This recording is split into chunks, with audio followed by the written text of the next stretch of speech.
दापोली तालुक्यातील पालगड बौद्धवाडी येथे भव्य क्रिकेट स्पर्धा कुशी 11 संघ ठरला विजेता. दापोली तालुक्यातील पालगड बौद्धवाडी येथे पंचशील क्रिकेट क्लब यांच्या वतीने दिनांक 15, 16 आणि 17 फेब्रुवारी 2026 रोजी भव्य क्रिकेट स्पर्धेचे आयोजन करण्यात आले होते.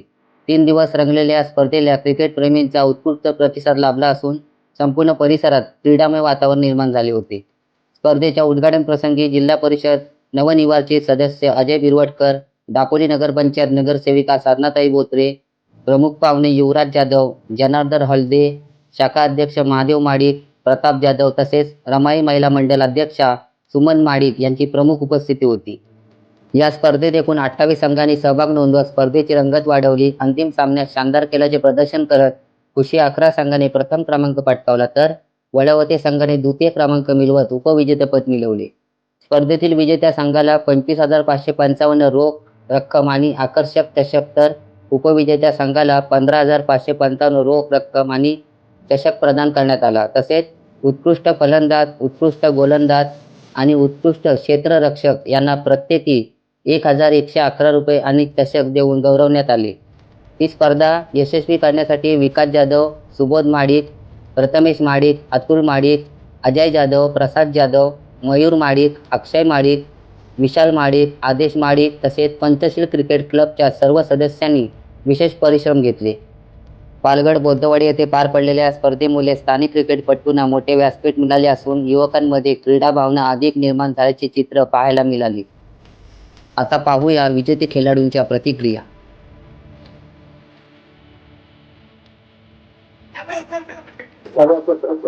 धन्यवाद आयोजकांनी आम्हाला संधी दिली खेळायची.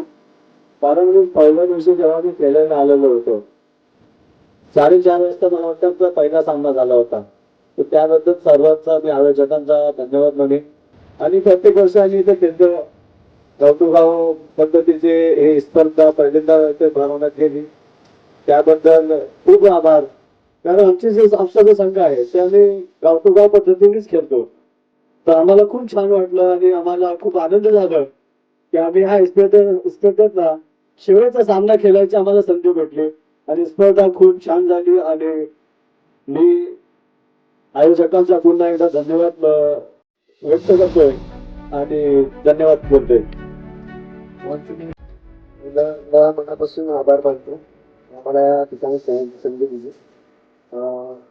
शासन खूप सुंदर होतं आणि इथं आम्हाला कोणाला मित्र भाऊ व्हायचं आणि आभार मानतो की आम्हाला प्रत्येक वेळेस ती संधी देतात या भागात खेळायची. पुढं पण येत जाऊ. धन्यवाद.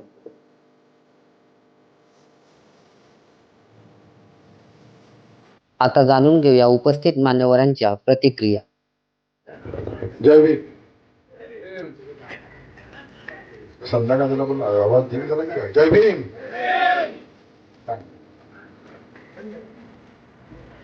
शांततेचे प्रणेते पहिले मानसशास्त्रीय सायंटिस्ट आदरणीय तथागत गौतम बुद्ध, परमपूज्य नेते, भारतीय घटनेचे प्रमुख शिल्पकार भारतरत्न डॉक्टर आंबेडकर, तमाम भारतीय महामानवाला ज्याने ज्याने दलितांसाठी, शोषितांसाठी, त्या देशासाठी अहोरात्र काम केले तर सर्वांना सादर प्रणाम. आजच्या ह्या शुभदिनी 15, 16 आणि 17 फेब्रुवारी या 3 दिवसामध्ये ज्या पंचशील क्रीडा क्लब या संस्थेने संपूर्ण या 3 दिवसामध्ये अनेक गावच्या, अनेक तालुक्यांच्या किंवा तालुक्याच्या, जिल्ह्याच्या बाहेर सुद्धा या ठिकाणी समजा आले असं मला कळतं. तर सगळ्यांनी व्यासपीठ करून दिलं. हे सर्व क्रीडा मंडळाचे सर्व सन्मानित पदाधिकारी व्यासपीठावर माझ्यासमोर बसलेले आदरणीय मुंबई मंडळाचे सन्माननीय अध्यक्ष विश्वजी जाधव सर, युवा नेते आता त्यांचा उल्लेख झाला की त्यांचा आता कार्यक्रम खऱ्या अर्थाने सुरुवात झाली युवा नेते श्री युवराज जाधव सर, किंवा स्थानिक मंडळाचे अध्यक्ष सन्माननीय महादेव माडिक साहेब, सर्व पदाधिकारी या ठिकाणी नावं न घेता गावचे प्रतिष्ठित नागरिक, विशेषतः आता नवनिर्वाचित, मला आत्ताच कळलं की महिला मंडळाचा अध्यक्ष सुद्धा नवीन वर्षाप्रमाणे गेल्या महिन्यात बदललेले आहेत. त्या सर्व पदाधिकारी महिला मंडळाचे सविनय अभिनंदन करतो. 15, 16 आणि 17 फेब्रुवारीमध्ये संपन्न झालेल्या क्रीडा त्यामध्ये माझ्या माहितीप्रमाणे 24 संघ या ठिकाणी गेले 3 दिवसात खेळले. अतिशय खेळाडूंच्या वातावरणाचा उद्देश अतिशय चांगला उद्देश आहे. या परिसरामध्ये माझ्या माहितीप्रमाणे काही ठिकाणी होत असतील, चिंचाईमध्ये होतात म्हणजे ऐकलं रमाईच्या जयंतीनिमित्त, परंतु मंडणगड दापोलीच्या खेळ तालुक्याच्या ठिकाणी स्पर्धा होतात. पण ग्रामीण भागामध्ये इथल्या मुलांना प्रेरणा मिळावी, खेळाचा आनंद मिळावा, खेळ वेगवेगळ्या प्रकारचे क्रीडापटू बघायला मिळावे, असा एक उदात्त हेतू ठेवून या पंचशील क्लबने हे सगळं आयोजन केलं आहे. गेले अनेक वर्ष ते प्रयत्न करतात. काही उणीवा, काही त्रुटी हातात राहून जातात, परंतु सुधारणा हातामध्ये घेऊन ते पुढे चाललेलं आहे. अनेक अडचणी त्याच्यामध्ये असतात.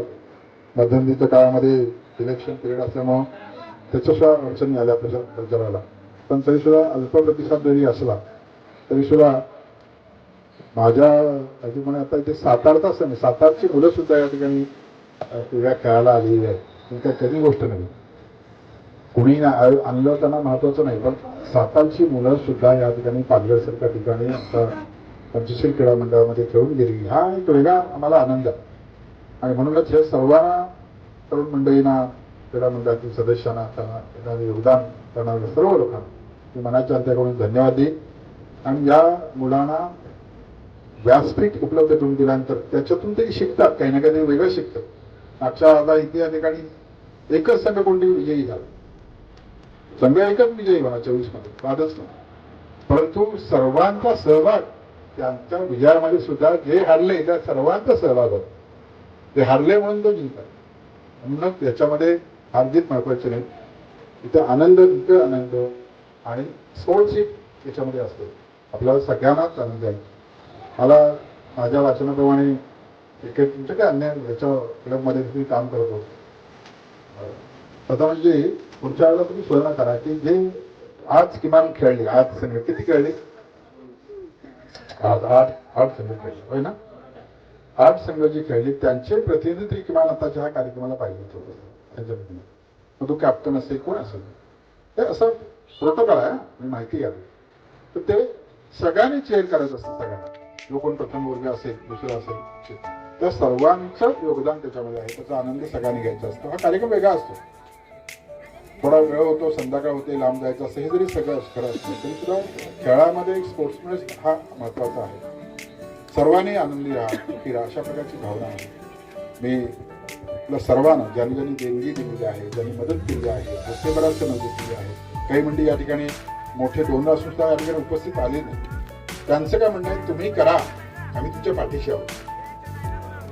वेळेच्या व्यस्त कार्यक्रम असल्यामुळे येत नाही लोक, परंतु त्यांचा सगळे आशीर्वाद आपले असतात. आमचेही मनापासून आशीर्वाद देतो.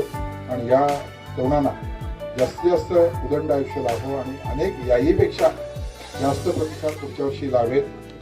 50 संघ तरी या ठिकाणी पालघरसारख्या ठिकाणी, कारण पालघरला इतिहास आहे. साने गुरुजीची प्रजास्पर्शन पवित्र झालेली भूमी आहे आणि इतिहास आहे. म्हणूनच या इतिहासाला साजेसा असाच प्रकारच्या स्पर्धा या ठिकाणी हो. युवराज तुम्ही ह्या गोष्टीकडे जातील लक्ष द्या. मी केवळ प्रतिनिधी म्हणून यायचं असं नाही, तर आयोजन नियोजनामध्ये काय सूचना असतील, ते काय विधायक त्यामध्ये असेल, गावाच्या लेवलवर, ग्रामपंचायतच्या लेवलवर, ते कशा प्रकारची मिळेल त्यामध्ये. आणि याच्यातून एक ना एक दिवस पालघरचा संघ मला वाटतं हरला, या मुंबईचा संघ होता ना, ठीक आहे हरू दे, पण त्या हरलेल्या संघाने असलेले संघ खेळले 23, त्या संघाकडनं काही चांगल्या गोष्टी आपण बदल ते शिकणं गरजेचं आहे. त्या पुन्हा जे गीत हवे लढे असं म्हणतात, जेव्हा राहिलो तर परत पण लढे या गोष्टीप्रमाणे पुन्हा एकदा सर्व गावचे आणि आता जो संघ बोलवता संघ आहे, विजयी संघ यस वलवते आणि सातारीकर मंडळी, या दोन्ही विजेते आणि उपविजेते या दोघांना आम्ही खूप खूप धन्यवाद देईन, आभार मानेन, त्यांना विशेष अभिनंदन करेन. चौथी करेन त्या ठिकाणी थांबतो. पुन्हा एकदा सदिच्छा देतो. जय भीम. नवोद पंचशील क्रिकेट क्लब पालघर बोद्धवाडी आयोजित भव्य दिव्य ओरम स्पर्धा, आजच्या स्पर्धेचा 3रा दिवस आणि या 3ऱ्या दिवशी या 3 दिवसात गेले 24 संघ खेळलेत आणि फायनलला मला वाटतंय माझा मित्राचा संघ बाबू नलावडे याचा संघ आला आणि शिवतरचा संघ म्हणून त्यांनी साताराची मुलं आणली आणि त्याचबरोबर वलोगीची मुलं फायनल आली आहेत. चांगली मॅच झाली, परंतु बाबू शेठ या स्पर्धा आमच्या बोदवाडीचे लोक मुलं ठेवतात, गेले कित्येक वर्ष ठेवतायत आणि गेले कित्येक वर्ष माझं सहकारी त्यांना मी एक वाडी म्हणून कुटुंब प्रमुख म्हणून त्यांचा एक उल्लेख करतो, मी त्यांचा जातीने त्यांच्या वाचतो आणि या स्पर्धा ठेवताना ज्याला मला एवढी मदत करता येईल नुसती इतर काय नाही, पण जेवढे संघ असतील क्रिकेटची कुठे माहिती असेल किंवा कुठल्या मुलांची असतील ते मुंबईतली मुलं मला कॉन्टॅक्ट करतात आणि मी त्यांनाही कॉन्टॅक्ट करतो आणि त्यांचा सहकार्य मलाही असतो आणि माझा देखील सहकार्य त्यांना असतो. आणि या कार्यक्रमाला उपस्थित मोरे सर आहेत, मुंबई मंडळाचे अध्यक्ष आहेत, ग्रामीण अध्यक्ष आहेत, प्रताप काका आहेत, माजी अध्यक्ष आहेत, बाबू शेठ आहेत, सुमित आहे, ग्रामपंचायत सदस्य आहेत, महिला मंडळाचे देखील अध्यक्ष आहेत. अतिशय सुरेख वाडी अशा बक्षीस वितरणाला बघा महिला मंडळ देखील इथं जातीने उपस्थित आहे. मी प्रत्येक ठिकाणी तुम्ही जर खेळायला जाता आपण सगळे जातो, पण इथं महिला मंडळ मला वाटत नाही कुठे असते. एक धामणीचं उदाहरण सोडलात त्यानंतर माझ्या पालघर बोदवाडीतलं उदाहरण आहे. एक दिवशी वाडी असेल की माझ्या पालघर बोदवाडीमध्ये असेल, कारण का धामणीनंतर मी भरपूर ठिकाणी क्रिकेटच्या स्पर्धेला जातो. एक स्पर्धा चांगली होते धामणीमध्ये आणि त्या स्पर्धेचा एक वलय आपल्याला चांगलं लागते, आपल्याला चांगली स्पर्धा बघायला भेटते आपल्या वाडीमध्ये. अतिशय सुरेख स्पर्धा होते, हार पराजय होतो. आता वलवता संघ हारला, मी देखील परवा हारलो, माझी बायको देखील हारली, पण खचून जाऊ नका. मी खचून जाणार नाही, मला काय मी खचून जाणार नाही तर तुम्ही खचून जाणार का. मी स्पर्धेत उतरणार आहे नेहमीच. जेव्हा जेव्हा आपल्याला मदत लागेल, जेव्हा जेव्हा वाडीला आपल्या काय प्रसंग असेल, काय दुःख असेल, काय अडचणी असेल, सुखाचे कार्यक्रम असेल तर नक्कीच माझ्या वडिलांनी देखील हे वाडीला जपलेलं आहे आणि मी देखील आपल्या फुलासारख्या वाडीला जपण्याचा प्रयत्न करेन. कारण का बघा हे हार जीत झाली परवा, थोडासा वेळ कमी मिळाला, थोडासा अडचण झाला, पण मी खचलो नाही, मी धावणार आहे पुढे. तेव्हा मला म्हणत होते आता कसं स्पर्धेला यायचं. मी दुसऱ्या दिवशी बाहेर पडलोय. ज्या ज्या ठिकाणी कार्यक्रम असतील, दुःखाचे कार्यक्रम असतील, सुखाचे असतील तिथे बाहेर पडलोय. दुःखात सुखात मिळून जायचं, आपल्या एकत्रित राहू आपण. पुढचे इलेक्शन येतील, पुढे काही ते नवीन काही ते घडेल, आपलं काही ते चांगलं घडणार असेल असं समजून जायचं. आणि या स्पर्धेला आम्हाला पुन्हा तुम्हाला शुभेच्छा येतो. इथेच थांबतो. विश्ववंदनीय तथागत भगवान गौतम बुद्ध, भारतीय घटील शिल्पकार, महामानव बोधिसत्व परमपूज्य डॉक्टर बाबासाहेब आंबेडकर, महाराष्ट्राचे आराध्यदैवत छत्रपती शिवराय, खरा तो एकच धर्म जगाला प्रेम अर्पावे ही ज्यांनी कविता लिहिली ते पालघरचे सुपुत्र पूज्य साने गुरुजी यांना प्रथम मानाचा जय भीम. हा 3 दिवस 15, 16, 17 या 3 दिवस जो क्रिकेटचा सामना चालू आहे, तर पालघर बौद्धवाडी हा दरवर्षी सामना चालू ठेवते. त्यामुळे मी भावकीचा अध्यक्ष म्हणून या तरुण मंडळाला शाखेतर्फे शुभेच्छा देतो आणि इथंच थांबतो. जय भीम नमोदय. सर्वांना मैत्रीपूर्वक जय भीम. नमस्कार. आजीवन अशांतीच्या अरण्यात विहार करणाऱ्या मानवात शांतीच्या शीतल वृक्षाची सावली देऊन दूरवरच्या भास्कराचा हस्त करणारे अरहंत सम्यक संबुद्ध सिद्धार्थ गौतम, पाषाणात मानवी शिल्प करून त्या संजीवनी पाजणारे महामानव प्रज्ञासूर्य, भारतीय राज्य घटनेचे प्रमुख शिल्पकार डॉक्टर भीमराव रामजी आंबेडकर, महाराष्ट्राचे आराध्य दैवत छत्रपती शिवाजी महाराज, आरक्षणाचे जनक राजर्षी शाहू महाराज, ज्याने आपल्या लिखाणाच्या माध्यमातून, दोहेंच्या माध्यमातून समता प्रस्थापित करण्याचा प्रयत्न केला. संत कबीर, माता भीमाई, माता रमाई, माता सावित्रीबाई फुले व राजमाता जिजाई या महापुरुषांच्या महान स्त्रियांच्या पूज्य आणि पवित्र विचारांना त्रिवार अभिवादन करतो. पंचशील क्रिकेट क्लब यांच्या वतीनं 15, 16 आणि 17 असे 3 दिवसाचे क्रिकेटचे सामने या ठिकाणी आयोजित केलेले होते. हे सामने आयोजित करत असताना ज्या पंचशील क्रिकेट क्लबच्या जे सदस्य आहेत त्या सदस्याने घेतलेली मेहनत, घेतलेला पुढाकार आणि त्याला बरेचसे आपले प्रतिष्ठित लोक आहेत त्यांनी दिलेलं सहकार्य यांच्या माध्यमातून हा 3 दिवसाचा कार्यक्रम यशस्वीरित्या आपण पार पाडलेला आहे. या ग्राउंडवरती खेळत असताना बऱ्याच ग्राउंडवरती वादावाद निर्माण होतात, परंतु पालघर बौद्धवाडीचं ग्राउंड आहे या ठिकाणी जेव्हापासून आपण क्रिकेटचे सामने आयोजित करतो तेव्हापासून कधीही या ग्राउंडवरती वाद झालेला आपण पाहिलेलं नाही. हे आपली सर्वांची एकजूट आहे, सर्वांचं सहकार्य आहे आणि हा कार्यक्रम पार पाडण्यासाठी आपली स्थानिक शाखा बोलजन सेवा संघ शाखा क्रमांक 61 त्याचप्रमाणे माता रमाई महिला मंडळ आणि तरुण मंडळ यांचं जे मोलाचं सहकार्य तुम्हाला लाभतं त्यांचं सुद्धा तुम्ही पंचशील क्रिकेट क्लबच्या वतीनं हे स्वागत करणं हे तुमचं कर्तव्य आहे. कारण आपल्या मुलांना योग्य दिशा देण्याचं काम आपण वाडीचे लोक करत आहोत, आपलं मंडळ करत आहे. कारण पूर्वीचा इतिहास जर पाहिला तर खूप असा इतिहास आहे, परंतु आज बाबासाहेबांच्या पुण्यानं भगवान गौतम बुद्धांच्या आशीर्वादाने आज आपला जो समाज आहे आज कुठेतरी आर्थिक दृष्ट्या सामाजिक दृष्ट्या आज आपण पुढे येत आहोत आणि आपल्या वाडीचं भवितव्य उज्ज्वल करत आहोत. ही सर्व आपल्याला मिळालेले बाबासाहेब आंबेडकरांनी तुम्हाला आम्हाला दिलेले जे मोल आहे याचा आपण कुणी विसरता कामा नये. कारण बाबासाहेब आंबेडकरांनी फक्त बौद्ध समाजासाठीच कार्य न करता बहुजन समाजासाठी कामकाज केलेलं आहे. परंतु जो बहुजन समाज आहे ते बाबासाहेब आंबेडकरांनी जी लिहिलेली राज्यघटना आहे 26 जानेवारी 1950 ला जे संविधान लागू झालेलं आहे आणि या संविधानावरच ग्रामपंचायत पासून तर केंद्र सरकारपर्यंत या संविधानाच्या आधारावरच सर्व कामकाज चालत आहे. ही बाबासाहेब आंबेडकरांनी या भारत देशाला दिलेला अनमोल अशी भेट आहे आणि ह्या संविधानाचं वाचन मला वाटतं राजकारणी लोकांनी करणं ही काळाची गरज आहे आणि त्यांचं आद्य कर्तव्य आहे. ज्यावेळेस आपण राजकारण करतो, समाजकारण करतो त्यावेळेस घटनेच्या माध्यमातून कोणत्या कलमानुसार सरपंचाला अधिकार दिलेले आहेत, कोणत्या कलमानुसार सभापतीला अधिकार दिलेले आहेत याची सर्वांची जाणीव आपल्याला या घटनेच्या माध्यमातून आपल्याला दिलेले आहे. तरी सर्वांचं आद्य कर्तव्य आहे की बाबासाहेब आंबेडकरांनी दिलेले संविधान हे वाचणं ही काळाची गरज आहे आणि म्हणूनच अशा प्रकारे आपला जो एकोप आहे, एकत्र राहण्याचा जो माणूस मुंबई पासून गावापर्यंत एकत्र ज्यावेळेस आम्ही विचार करतो त्यावेळेस स्थानिक भावकी वेगळा विचार करेल, मुंबईचे भावकी वेगळा विचार करेल, असा कोणताही विचार न करता आम्ही वैचारिक एकमेकाला विचाराने एकमेकाला आपण वैचारिक आम्ही बातचीत करून योग्य तो निर्णय घेऊन गावच्या भल्यासाठी आम्ही सर्व ग्रामीण मंडळ आणि मुंबईकर मंडळ त्याचप्रमाणे महिला मंडळ एकोप्याने आम्ही कामकाज करतो. म्हणूनच अशा प्रकारचे आपल्याला हे चित्र पाहायला मिळत आहे. तरी या पंचशील क्रिकेट क्लबने अत्यंत कमी वेळामध्ये हे चांगलं काम करून दाखवलेलं आहे आणि आपल्या वाडीचं जे काम आहे, आपल्या मुलांचं जे काम आहे हे आज बऱ्याच ठिकाणी म्हणजे बऱ्याच दापोली तालुका असो, मंडणगड तालुका असो, गुहागर तालुका असो आणि आज या ठिकाणी सातारा मधून जी मुलं खेळायला आलेले आहेत तर आज आपण कुठेतरी पालघर बौद्धवाडीचं नाव आपण चांगल्या ठिकाणी घेऊन जात आहोत. तो हाच आदर्श आपल्याला कायमचा ठेवायचा आहे आणि या तुमच्या क्रिकेट क्लबला आम्ही मुंबई मंडळाच्या वतीनं बौद्धजन विकास मंडळ मुंबई यांच्या वतीनं स्थानिक बौद्धजन सेवा संघ शाखा क्रमांक 61 यांच्या वतीनं रमाबाई महिला मंडळ यांच्या वतीनं आणि नवतरुण मंडळ यांच्या वतीनं तुम्हाला सर्वांना पुढील भावी आयुष्यासाठी शुभेच्छा देतो आणि या ठिकाणी थांबतो. जय भीम, जय बुद्ध, जय भारत.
पत्रकार सुदेश सुरेश तांबे, विद्या न्यूज, दापोली.